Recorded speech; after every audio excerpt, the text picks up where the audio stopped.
नमस्कार मित्रों। जैसा कि हम लोग पिछले 2 दिनों से कारक प्रकरण पढ़ते आ रहे हैं, आज उसका हम कर्म कारक और द्वितीय विभक्ति का प्रकरण तो चल ही रहा है, उसमें हम अण्यन्तावस्था और ण्यन्तावस्था में किस तरह से कर्म कारक का प्रयोग होता है ये आज पढ़ेंगे। मैं doctor Satyendra Pandey, assistant professor Sanskrit विभाग, जगजीवन कॉलेज, आरा।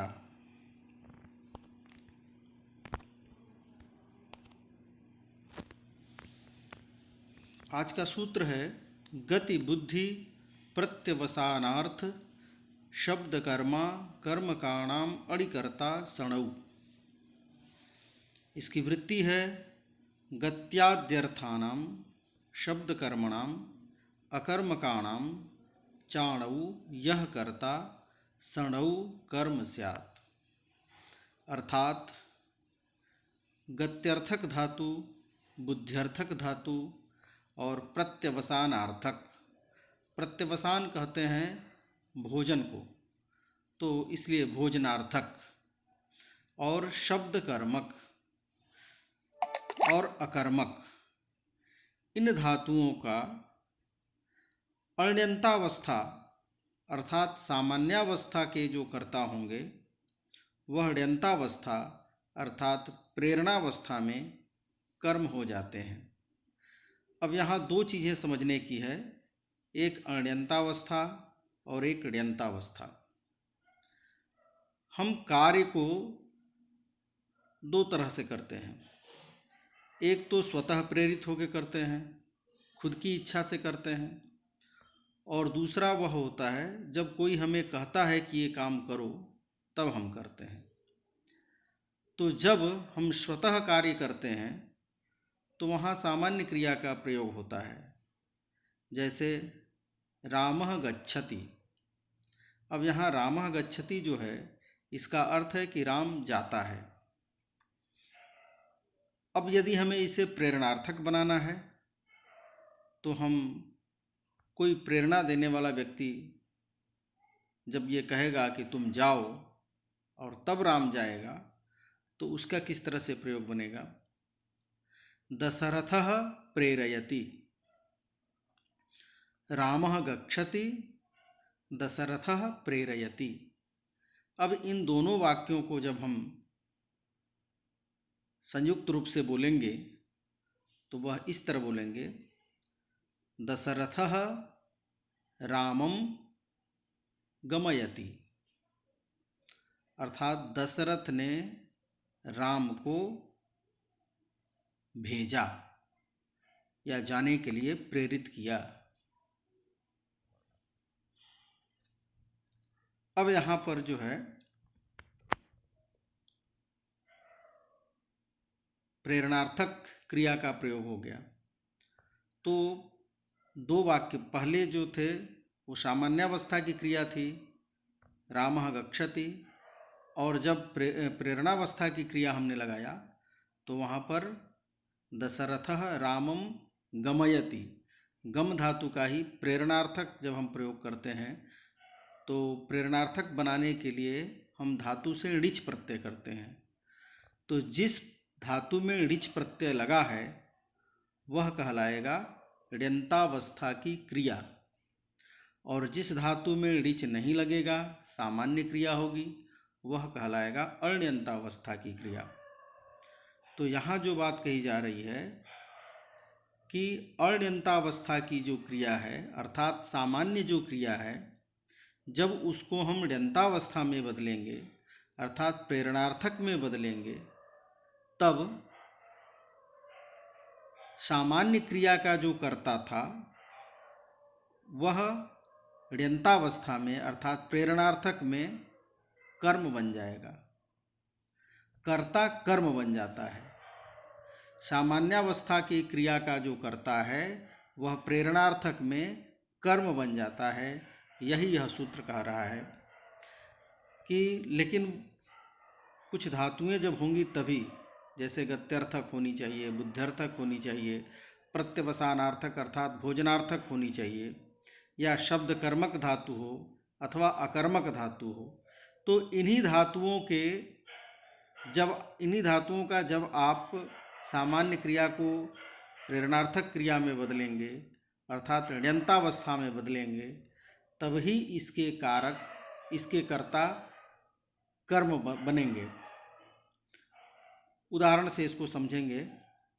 उदाहरण दिया है, शत्रु नगमयत स्वर्गम वेदार्थम स्वानवेदयत आशयच्चामृतम देवान वेद मध्यापयद विधिम आसयत सलिले पृथ्वीम यह समय श्रीर हरिर गति। अब यहाँ पर जो है इसको हमने थोड़ा सरल करने का प्रयास किया है। गत्यर्थक धातु का प्रयोग है, जैसे एक सामान्य वाक्य हम लेते हैं, शत्रवः स्वर्गम अगच्छन्, शत्रु स्वर्ग गए। अब यहाँ पर जो है शत्रवः स्वर्गम अगच्छन्, ये अण्यन्तावस्था की क्रिया है अर्थात सामान्यावस्था की क्रिया है। अब इसको हमें ऋण्यंतावस्था में बदलना है अर्थात प्रेरणार्थक में बदलना है। तो अगच्छन की जगह अगमयत आ जाएगा, णिच प्रत्यय का प्रयोग होगा। और जो शत्रवः था, कर्ता था, अण्यन्तावस्था का जो कर्ता था, वह अण्यन्तावस्था में कर्म बन जाएगा। तो शत्रवः की जगह शत्रून यह प्रयोग बनता है। तो कर्ता अगर कर्ता को रख देंगे तो हरि शत्रून स्वर्गम अगमयत, हरि विष्णु ने शत्रुओं को स्वर्ग भेजा। उसी तरह से बुद्ध्यर्थक के प्रयोग में भी अण्यन्तावस्था का कर्ता अण्यन्तावस्था में कर्म बनता है। जैसे स्वे वेदार्थम अविदुः। अब स्वे का अर्थ है यहाँ पर सजातीय, सजातियों ने वेद के अर्थ को जाना। तो ये अण्यन्तावस्था की क्रिया है, उसको हम ऋण्यंतावस्था में जब बदलेंगे तो अविदुः का अवेदयत प्रयोग हो जाएगा, और जो उसका कर्ता था स्वे, वो कर्म में बदल जाएगा। तो यहाँ स्वान प्रयोग बन जाता है, हरि स्वान वेदार्थम अवेदयत। उसी तरह से भक्षणार्थक जब क्रिया का प्रयोग होगा तो भी वही स्थिति होगी। यहाँ देवाः अमृतम आसनन, देवताओं ने अमृत पिया और उसको प्रेरित किया हरि ने। तो हरि ही देवान अमृतम आशयत, आसनन की जगह आशयत हो जाएगा। और जो देवाह जो करता था अण्यन्तावस्था का, वो ण्यन्तावस्था में कर्म बन जाएगा। तो देवान, हरि ही देवान अमृतम आशयत। अब शब्द कर्मक, शब्द कर्मक क्या है? शब्द ही हो कर्म जिसके, ऐसे जो धातु, ऐसे धातु कौन हो सकते हैं? जैसे इंग अध्ययन है, अध्ययन करने अर्थ में है। पठ धातु है, इनका पठ, तो पढ़ेगा तो क्या पढ़ेगा? शब्द ही पढ़े। पठ धातु का कर्म क्या होगा? कोई शब्द ही होगा। वदति, जब वद धातु कहते हैं तो उसका कर्म क्या होगा? कुछ शब्द होगा, कुछ। तो शब्द जिसका कर्म हो, ऐसे जो धातु होंगे उनका भी अण्यन्तावस्था का कर्ता अण्यन्तावस्था में कर्म बन जाता है। तो विधि वेदम अध्ययित, विधि अर्थात ब्रह्मा वेद को पढ़ाया, विधि ने वेद का अध्ययन किया। विधि वेदम अध्ययित, विधि ब्रह्मा ने वेद का अध्ययन किया और हरि ने उसे प्रेरित किया। तो अध्ययित की जगह अध्यापयत बन जाएगा और विधि जो करता था वो कर्म बन जाएगा। उसी तरह से अकर्मक धातु का प्रयोग होगा तो भी अण्यन्तावस्था का कर्ता अण्यन्तावस्था में कर्म बनेगा। जैसे पृथ्वी सलिले आस्त, पृथ्वी जल में थी, अब उसको जो है हरि ने प्रेरित किया। तो हरि पृथ्वीम सलिले आसयत। तो यहाँ पृथ्वी जो कर्ता कर्ता के रूप में है वो कर्म बन जाएगा और आस्त का आशयत बन जाएगा। तो इस तरह से सामान्यावस्था की जो क्रिया है जब उसको हम प्रेरणार्थक में बदलेंगे तो सामान्यावस्था की क्रिया का जो कर्ता होगा वह प्रेरणार्थक में कर्म बन जाता है।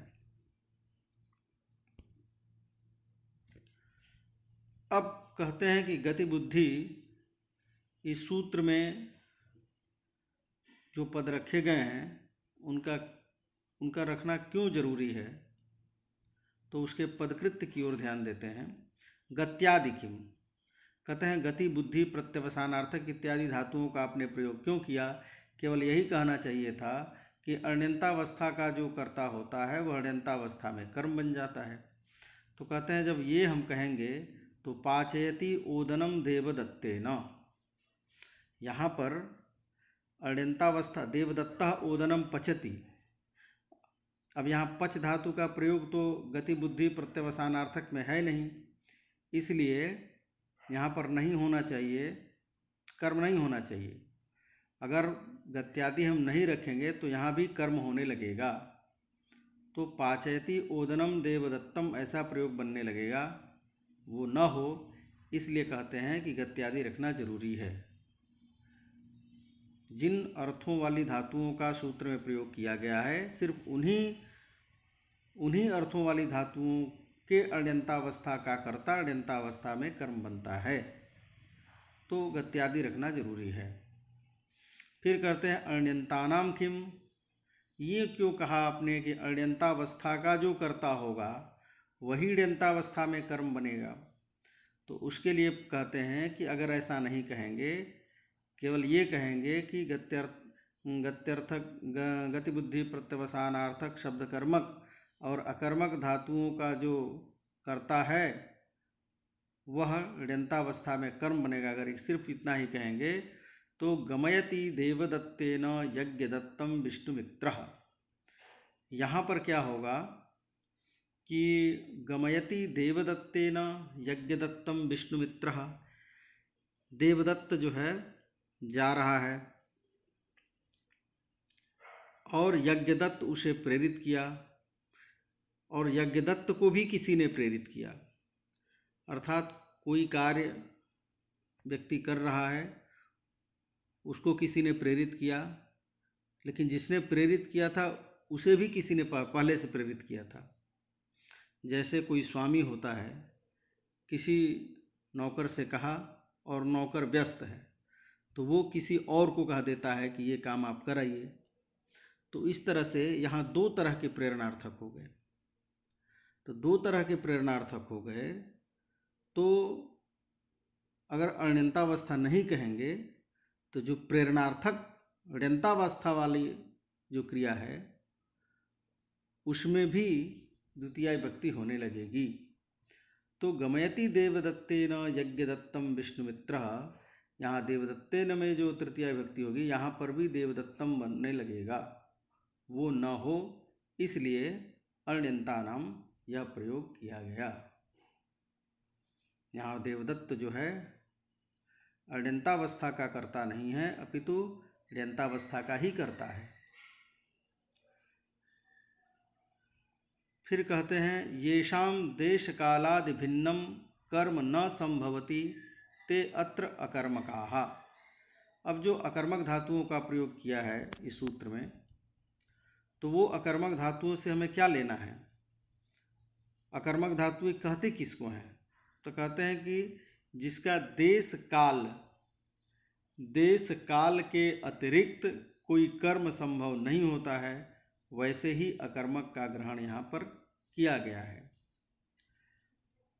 न तो अविवक्षित कर्माणः अपि, कहीं कहीं क्या होता है कि धातु का कर्म है लेकिन हमने उसकी अविवक्षा कर दी। जैसे मेघः वर्षति, मेघः जलम वर्षति, अब ये प्रयोग है लेकिन हम वक्ता जल की अविवक्षा कर देता है और कहता है मेघः वर्षति। तो अविवक्षित विवक्षा न करने पर जो अकर्मक धातुएं बन जाती हैं, वैसे अकर्मक धातुओं का यहाँ ग्रहण नहीं होगा, अपितु उन्हीं अकर्मक धातुओं का ग्रहण होगा जिनके देश काल के अतिरिक्त कोई कर्म संभव न हो। इसलिए मासम आसयति देवदत्तम, देवदत्तम मासम आसयति। अब यहाँ देवदत्त महीने भर रुकता है। अब यहाँ पर काल शब्द जो है आसयति का कर्म बन रहा है, इसलिए यहाँ पर तो हो जाएगा। लेकिन देवदत्ते न पाचयति इत्यादौ तु न। अब पाचयति ये जो है सकर्मक का प्रयोग है, इसलिए यहाँ पर कर्म नहीं होगा। भले ही आपने कर्म की अविवक्षा कर दी, कर्म आपने यहाँ ग्रहण नहीं किया, उसके बावजूद भी ये अकर्मक नहीं कहलाएगा और इसलिए यहाँ पर कर्म नहीं होगा देवदत्तेन में, देवदत्तम नहीं होगा। फिर कहते हैं सूत्रे ज्ञान सामान्यार्थानाम एव ग्रहणम न तो तद विशेषार्थानाम इति दृशेश्च इत्यनेन ज्ञाप्यते। एक वार्तिक इसके बाद आएगी दृशेश्च। वो कहता है कि दृश्य धातु का प्रयोग हो अगर, तो अड्यंतावस्था का जो कर्ता होता है वो अड्यंतावस्था में कर्म हो जाता है। तो इस सूत्र में जो बुद्ध्यर्थक धातुओं का प्रयोग करने की बात किया कि बुद्ध्यर्थक धातुओं के प्रयोग में अड्यंतावस्था का कर्ता अड्यंतावस्था में कर्म बन जाएगा, तो इस बुद्ध्यर्थक से सामान्य ही अर्थ लेना चाहिए। सामान्य ज्ञान वाली जो धातुएं हैं उन्हीं का ग्रहण करना चाहिए।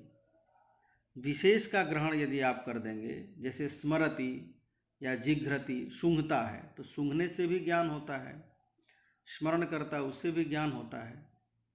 तो इन विशेष अर्थ वाली जो धातुएं हैं ज्ञानार्थक, उनका बुद्ध्यर्थक पद से नहीं ग्रहण होगा, अपितु सामान्य ज्ञान के अर्थ में ही वहाँ बुद्ध्यर्थक है। इसलिए कहते हैं तेन स्मरति जिघ्रति इत्यादि नाम न। इसलिए स्मरति और जिघ्रति इत्यादि जो ज्ञान प्रदान करने वाली, विशेष ज्ञान प्रदान करने वाली जो धातुएं हैं, उनमें ये द्वितीया विभक्ति नहीं करेगा, अपितु दृशेश्च इस वार्तिक से वहाँ द्वितीया होगी। स्मारयति घ्रापयति वा देवदत्तेन। तो यहाँ पर ज्ञान सामान्यार्थ का प्रयोग होने से यहाँ द्वितीया विभक्ति नहीं हुई। अड्यंतावस्था का जो करता था अड्यंतावस्था में कर्म नहीं बना। अब इसके ऊपर जो है गति बुद्धि इत्यादि सूत्रों के ऊपर कई सारे वार्तिक लिखे गए हैं। पहला जो वार्तिक है वो कहता है नी वह्योर न, अर्थात नी धातु और वह धातु, इनका यदि प्रयोग आप कर रहे हैं वाक्य में, तो अड्यंतावस्था का जो करता है वो अड्यंतावस्था में कर्म नहीं बनेगा, निषेध कर दिया। तो जब नहीं बनेगा तो नाययति वाहयति वा भारम भृत्येन। अब यहाँ पर भृत्येन ही रह गया, तृतीया हो गई, द्वितीया नहीं हुआ। उसी तरह कहते हैं नियंत्रिकर्तृकस्य वहेर निषेध। अब यहाँ जो वह धातु आया है वो कहते हैं कि ढोने अर्थ में तो अड्यंतावस्था का कर्ता अड्यंतावस्था में कर्म नहीं बनेगा, लेकिन यदि नियमन करने वाला हो, कोई सारथी इत्यादि का व्यवहार कर रहे हैं आप, नियंत्रित कर्तृक अर्थात सारथी वाहन को जो नियंत्रित करता है, उस अर्थ में अगर वह धातु का प्रयोग कर रहे हैं तब तो वहाँ पर निवह्योर न से निषेध नहीं होगा, अपितु अड्यंतावस्था का कर्ता अड्यंतावस्था में कर्म बन जाएगा। तो प्रयोग बनता है वाहयति रथम वाहन सूतः। अब यहाँ पर वाहन में कर्म हो गया,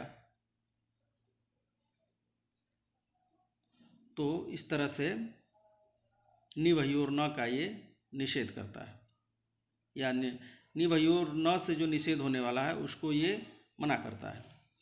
फिर एक वार्तिक आती है, आदि खाद्योर न। आदि धातु का प्रयोग करें और खादी धातु का प्रयोग करें तो भी अण्यन्तावस्था का जो करता है वो अण्यन्तावस्था में कर्म नहीं बनता है। प्रयोग बनाते हैं, आदयति खादयति वान्नम बटुना। तो बटुना प्रयोग आया, यहाँ पर कर्म नहीं हुआ तो तृतीया विभक्ति हुई। फिर कहते हैं भक्षे रहिंसार्थस्य न। अब भक्ष धातु जो है, भक्षणार्थक का गति बुद्धि प्रत्यवसान, प्रत्यवसान का अर्थ होता है भक्षण, भोजन अर्थ में। तो कहते हैं भक्ष धातु यदि अहिंसार्थक हो तब भी वहाँ अण्यन्तावस्था का कर्ता अण्यन्तावस्था में कर्म नहीं बनेगा। अहिंसार्थक, तो अहिंसार्थक भक्ष धातु का इसका मतलब दो अर्थ है, एक तो हिंसा अर्थ है और एक अहिंसा अर्थ है। तो जब अहिंसा अर्थ होगा तो नहीं होगा, अण्यन्तावस्था करता अण्यन्तावस्था में कर्म नहीं बनेगा। लेकिन जब हिंसा अर्थ होगा तो जब हिंसा अर्थ होगा तब तो कर्म बनेगा, और जब अहिंसा अर्थ होगा तो कर्म नहीं बनेगा। जैसे भक्षयति अन्नम बटुना, बटु के द्वारा, बटु अन्न का भक्षण करता है, बटु के भक्षण करता है। तो यहाँ पर अण्यन्तावस्था का जो करता था बटु, वो अण्यन्तावस्था में कर्म नहीं बना, क्योंकि ये अहिंसार्थक है, यहाँ खाने अर्थ में है। उसी तरह से जलपति प्रभृतीनाम उपसंख्यानम, कहते हैं जलपति इत्यादि जो धातुएं हैं उनके साथ अण्यन्तावस्था का कर्ता अण्यन्तावस्था में कर्म बन जाता है। जैसे जल्पयति भाषयति वा धर्मपुत्रम देवदत्तः। अब देवदत्तः धर्मपुत्रम जल्पयति, तो होना चाहिए इसका प्रयोग। यहाँ पर अण्यन्तावस्था का कर्ता कौन है? धर्मपुत्र। धर्मपुत्रः जल्पति, धर्मपुत्र जो है बोल रहा है। इसको हमने जब अण्यन्तावस्था में बदला तो जल्पयति हो गया, और इधर जो है देवदत्त उसका प्रेरणार्थक कर्ता हो गया, तो धर्मपुत्र में द्वितीय विभक्ति हो जाती है, कर्म हो जाता है। फिर कहते हैं दृशेश्च, दृश्य धातु का प्रयोग यदि आप करते हैं तो वहाँ पर भी अण्यन्तावस्था कर्ता अण्यन्तावस्था में कर्म बन जाता है। जैसे दर्शयति हरिम भक्तान, तो भक्तः हरिम पश्यति, और जब इसको अण्यन्तावस्था में हमने बदला तो दर्शयति हरिम भक्तान, अण्यन्तावस्था कर्ता जो भक्त था वो अण्यन्तावस्था में कर्म हो गया। फिर कहते हैं शब्दायतेर न, यदि शब्दायते शब्दाययति इत्यादि का प्रयोग कर रहे हैं तो वहाँ अण्यन्तावस्था का कर्ता अण्यन्तावस्था कर्ता अण्यन्तावस्था में कर्म नहीं बनेगा, इसलिए शब्दाययति। तो शब्दति, देवदत्तः शब्दति, शब्दम करोति इति शब्दति, और जब उसको अण्यन्तावस्था में तो शब्दाययति, तो यहाँ देवदत्त को अण्यन्तावस्था का कर्ता जो है देवदत्त, वो अण्यन्तावस्था में कर्म नहीं बनेगा, अपितु तृतीया विभक्ति हो जाती है। कहते हैं धात्वर्थ संगृहीत कर्मत्वेन अकर्मकत्वा प्राप्ति। यहाँ पर जो है धात्वर्थ के द्वारा ही कर्म का संग्रह हो जाने से अकर्मकत्वा प्राप्ति, अकर्मकत्व की अप्राप्ति थी। ये अकर्मक धातु नहीं बन रही थी, अपितु सकर्मक बन रही थी। इसलिए यहाँ पर क्या होना चाहिए था? यहाँ पर उससे अकर्मक धातु हो जाने से यहाँ पर भी कर्म हो जाता, लेकिन शब्दायतेर न, इस वार्तिक से उसका निषेध हो जाता है। अब उसी तरह से एक और सूत्र है जो अण्यन्तावस्था के कर्ता को अण्यन्तावस्था में कर्म बनाता है विकल्प से।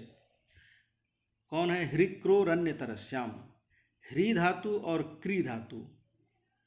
आप ह्री धातु का प्रयोग करें और क्री धातु का प्रयोग करें तो उसका जो अण्यन्तावस्था का कर्ता होगा वह अण्यन्तावस्था में विकल्प से कर्म संज्ञा हो जाएगी उसकी, विकल्प से।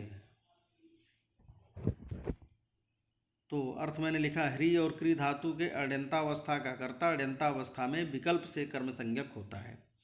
प्रयोग है जैसे भृत्यः भारम हरति, ये अण्यन्तावस्था का प्रयोग है। अब जब इसको अण्यन्तावस्था में बदलेंगे तो जो कर्ता है उसको विकल्प से एक बार कर्म होगा और जब कर्म नहीं होगा तो तृतीया होगा। भृत्यम भृत्येन वा भारम हारयति। उसी तरह से भृत्यः कटम करोति, और जब अण्यन्तावस्था में बदलेंगे तो भृत्यम भृत्येन वा कटम कारयति, दोनों प्रयोग बनेंगे विकल्प से। फिर कहते हैं, एक वार्तिक है, अभिवादी दृशोरात्मने पदे वेति वाच्यम। अभिपूर्वक वादी धातु और दृश्य धातु, इनका यदि आत्मने पद में प्रयोग हो तो भी वहाँ विकल्प से अण्यन्तावस्था का कर्ता अण्यन्तावस्था में कर्म बनेगा। जैसे भक्तः देवम अभिवदति, ये अण्यन्तावस्था है। अण्यन्तावस्था में जब आप बदलेंगे तो भक्तम भक्तेन वा, विकल्प से करेगा, भक्तम भक्तेन वा देवम अभिवादयते। उसी तरह से भृत्याः राजानं पश्यन्ति, और जब अण्यन्तावस्था में बदला तो भृत्य जो करता था अण्यन्तावस्था का, उसमें विकल्प से हो गया कर्म और करण, तो भृत्यान भृत्यैर्वा राजानं दर्शयति।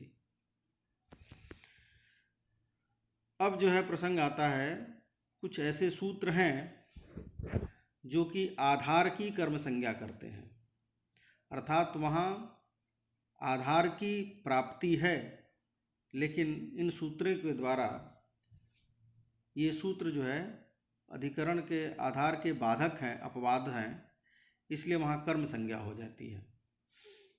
पहला सूत्र उसमें अधि सिंह स्थासाम कर्म। अधि उपसर्ग पूर्वक सिंह धातु, स्था धातु और आस धातु, इन धातुओं का यदि आप प्रयोग कर रहे हैं तो इनका जो आधार होगा उस आधार की कर्म संज्ञा हो जाएगी। वही वृत्ति में कहते हैं अधिपूर्वाणाम एषाम आधार कर्म स्यात्। उदाहरण देते हैं, अधिशेते, अधितिष्ठति, अध्यास्ते। अधि उपसर्ग पूर्वक सिंह धातु तो अधिशेते, अधि उपसर्ग पूर्वक स्था धातु तो अधितिष्ठति, और अधि उपसर्ग पूर्वक आस धातु किया तो अध्यास्ते। अधिशेते मतलब सोते हैं, अधितिष्ठति मतलब बैठते हैं या खड़े होते हैं, अध्यास्ते मतलब रहते हैं। कहाँ? बैकुंठ में। हरि बैकुंठ में रहते हैं। अब यहाँ बैकुंठ में ये अधिकरण होना चाहिए, लेकिन इस सूत्र से उसका बाद हो जाता है और यहाँ पर कर्म संज्ञा हो जाती है, तो बैकुंठम। उसी तरह से दूसरा सूत्र है आधार की कर्म संज्ञा करने वाला, अभिनिविशश्च। अभि उपसर्ग, नि उपसर्ग और विष उपसर्ग, अभि उपसर्ग और नि उपसर्ग पूर्वक विष धातु हो तो उसके आधार की भी कर्म संज्ञा हो जाती है। अब यहाँ पर अभि और नि दोनों उपसर्ग साथ में ही लगा होना चाहिए, तभी ऐसा होता है। तो प्रयोग बनता है अभिनिविशते सन्मार्गम, सन्मार्ग में प्रवेश करता है। तो यहाँ पर अभि और नि उपसर्ग पूर्वक विष धातु है, इसलिए उसके आधार क्या है? सन्मार्ग में, अच्छे मार्ग का आश्रयण करता है, सन्मार्ग में प्रवेश करता है, तो यहाँ पर भी उसके आधार की कर्म संज्ञा हो जाएगी, तो सन्मार्गम। उसी तरह सूत्र उपान्वध्यांग वशः, उप उपसर्ग, अनु उपसर्ग, अधि उपसर्ग और आंग उपसर्ग पूर्वक वस धातु हो। अब इसमें सारे उपसर्ग एक साथ ही लगने की कोई ज़रूरत नहीं है। अगर अलग अलग उपसर्ग और वस धातु होंगे तो उनके आधार की भी कर्म संज्ञा होती है। जैसे उपविशति, उपवसति होना चाहिए, गलत टाइपिंग हो गई, उपवसति, अनुवसति, अधिवसति, आवसति वा वैकुंठम हरि। हरि वैकुंठम उपविशति, हरि वैकुंठ में निवास करते हैं। अनुविशति, अधिवसति, रहते हैं, आवसति। तो इस तरह से उप उपसर्ग पूर्वक, उप अनु अधि आंग उपसर्ग पूर्वक जो वस धातु है उसका जो आधार होगा उसकी भी कर्म संज्ञा हो जाती है। तो इस तरह से आधार की कर्म संज्ञा करने वाले ये 3 सूत्र हैं। अब द्वितीय विभक्ति में आता है उपपद विभक्ति। जैसा कि हम जानते हैं विभक्ति का निर्देश 2 प्रकार से होता है। एक उपपद विभक्ति होती है, दूसरी होती है कारक विभक्ति। क्या दोनों में अंतर है? तो कहते हैं कारक विभक्ति, उपपद विभक्ति वो है जो पदम आश्रित्य जायमाना या सा उपपद विभक्ति, अर्थात पास में रहने वाले किसी पद को निमित्त करके जब कोई विभक्ति का निर्देश किया जाता है तो वह उपपद विभक्ति कहलाती है। जैसे हरये नमः। अब यहाँ नमः यह पद को देख करके चतुर्थी विभक्ति में एक सूत्र आएगा, नमः स्वस्ति स्वाहा स्वधा अलम वसट योगाच्च। इस सूत्र से यहाँ चतुर्थी का विधान हो जाता है कि यदि नमः पद आए तो जिसके लिए नमस्कार कर रहे हैं उसमें चतुर्थी विभक्ति आ जाती है। तो नमः पद को देख करके यहाँ पर चतुर्थी विभक्ति का विधान किया गया है। तो यदि किसी पद को देख करके विभक्ति का निर्देश किया जाए तो वह उपपद विभक्ति कहलाएगी। और यदि क्रियाम आश्रित्य जायमाना यासा कारक विभक्ति, यदि क्रिया को ध्यान में रख करके कोई विभक्ति का निर्देश किया जाता है तो वह कारक विभक्ति होती है। जैसे हरिम भजति हम लोग पढ़ चुके हैं।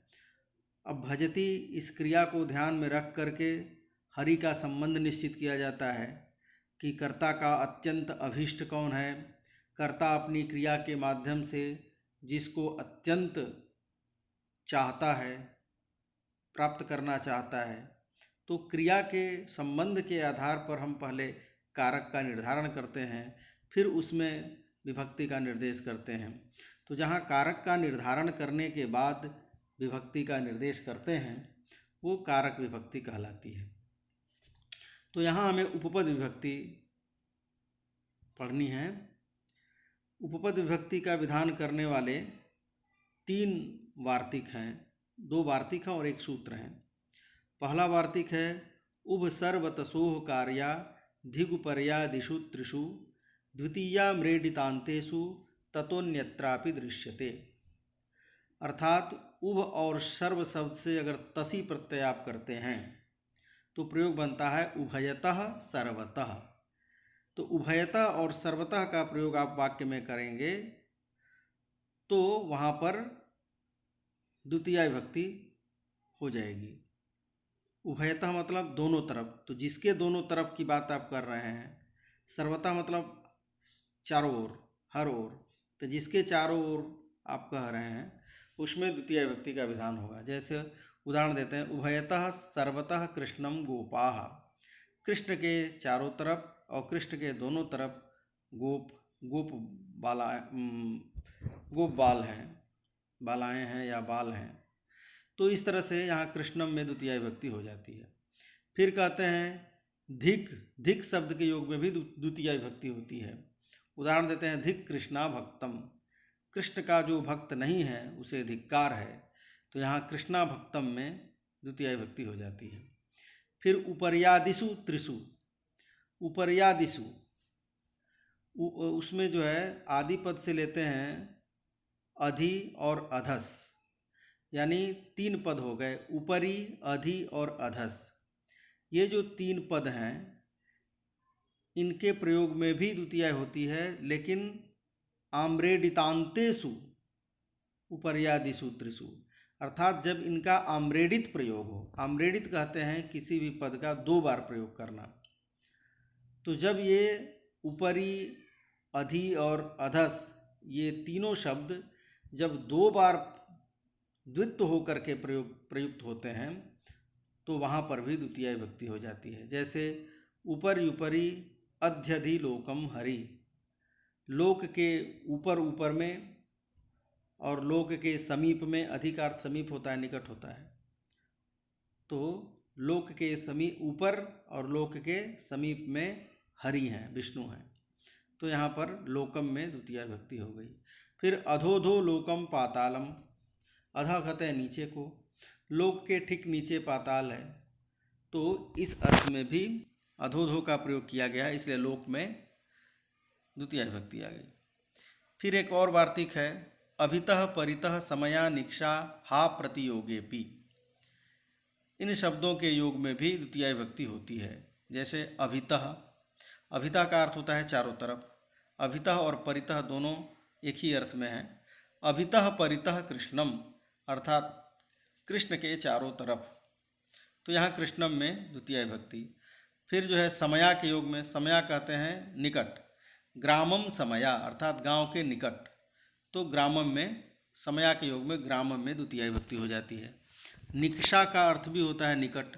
निकषा लंकाम, लंका के निकट। तो निकषा के योग में लंकाम में द्वितीय विभक्ति होगी।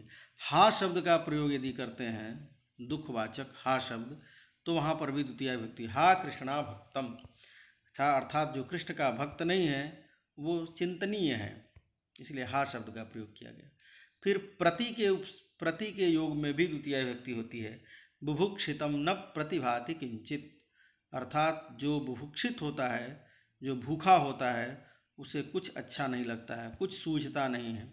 तो यहाँ प्रति, बुभुक्षितम न प्रतिभाति किंचित, प्रति के योग में बुभुक्षितम में द्वितीय विभक्ति का विधान हो गया। तो इस तरह प्रयोग बना।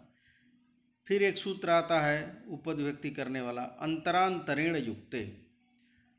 दो शब्द है, एक अंतरा शब्द है और एक है अंतरेण। अंतरा का अर्थ होता है मध्य। तो अगर इन दोनों शब्दों का प्रयोग होगा तो वहाँ पर भी द्वितीय विभक्ति हो जाएगी। अंतरा त्वाम माम हरि, तुम्हारे और हमारे बीच में हरि हैं। तो यहाँ पर अंतरा का प्रयोग होने से त्वाम और माम, इन दोनों पदों में द्वितीय विभक्ति होती है। फिर अंतरेण, अंतरेण का अर्थ होता है बिना। तो अंतरेण हरिम न सुखम, हरि के बिना सुख नहीं है। अंतरेण पद का प्रयोग किया गया, इसलिए हरि में द्वितीय विभक्ति हो जाती है। तो इस तरह से द्वितीय विभक्ति, उपपद विभक्ति और अण्यन्तावस्था और अण्यन्तावस्था का प्रयोग हमने देखा। नमो नमः।